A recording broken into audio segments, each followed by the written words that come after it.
If you sucked on Cuphead straw, what do you think it would taste like? Welcome back to Games Played Casual, where we'll be taking a look at Cuphead the Delicious Last Course. This is a sequel to the titular title Cuphead, which is introducing us new weapons, new powers, new enemies, but the same great gameplay we experienced from the original. Dive into the Rubber Hose Wonderland for another round of high-class bouts across an island filled with dangerous inhabitants and a friendly new face. To start, there's a lot I love about this game. For one, I'm a fan of the original.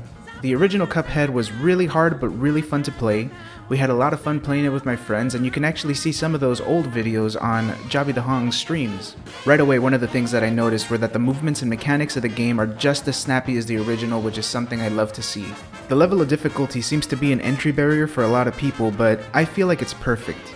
You get the option of playing the fight in the beginner mode, which lets you learn the fight without a lot of the complex mechanics of the later difficulties. And as your skills progress, you can move on to the normal mode and even the expert mode if you're really crazy. It's always satisfying when you learn a new fight. The satisfaction you get from finally achieving that milestone is probably the best feeling out of any game I've played in a while. Aside from the old mechanics of playing Cuphead and Mugman, there's also some additional features in this DLC. The most exciting being a new character, Miss Chalice. Now, Chalice is her own character that comes with unique abilities, unique weapons, and a very different playstyle from the other two characters. This game introduces 3 additional weapons, 4 additional relics, 1 including the Chalice cookie, 5 new bosses, 1 secret boss, and a challenge room with 5 additional fights.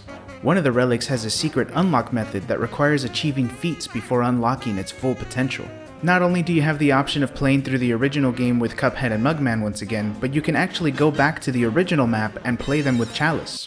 The 3 new shots that you can purchase at Porkrinds shop include the Converge shot, which fires 3 beams. When you aim down your sights, the beams converge, leading to more damage if you're able to hit all 3 shots at the same time. The Crack shot, which is my personal new favorite weapon, it acts as a more empowered chaser. When you hit an enemy with the shot, it deals more damage, but you can aim anywhere on the screen and the shot will ricochet and bounce towards the closest enemy. And finally, probably the most unique weapon they've released, the Twist Up. Each of these weapons each boast a new power shot as well. On the topic of new things, there are also some new charms. You have the Astral Cookie, which lets you play as Miss Chalice, the Broken Relic, which contains a secret, the new Heart Ring, which allows you to gain health when you parry. One of the neat things about the Broken Relic, in order to unlock it, you first have to fight a secret boss. Once you defeat the secret boss, you have to go on a cryptic mission, defeating an increasing number of bosses. When you reach certain milestones, the relic will upgrade. The new bosses are so much fun. I don't know who's in charge of designing these character models, but god damn! Now don't get me wrong, my favorite fight so far has got to be the secret Angel Devil fight. The mechanic is so interesting and it took us a while to figure it out, but once we did, we made pretty quick work of it. Cuphead is a great game for a casual audience. The art style, the gameplay, the music,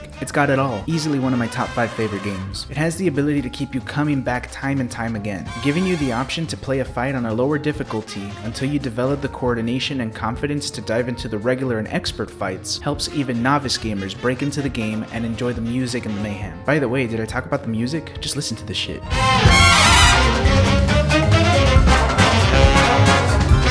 Win or lose, you have a great time regardless. But when you do win, oh boy do things get crazy. Overall, I give Cuphead the Delicious Last Course to 3.5 out of 5 on the casual meter. The difficulty will be a barrier to entry for most people, but I think if you stick with it, you'll have a really fun time with it. The biggest thing is really getting your coordination down and learning the fights. And when you have that moment where you're doing really well in a fight, you just feel it. You know that you're gonna beat that level. I've never wanted to drink out of a cup more in my life. Peace.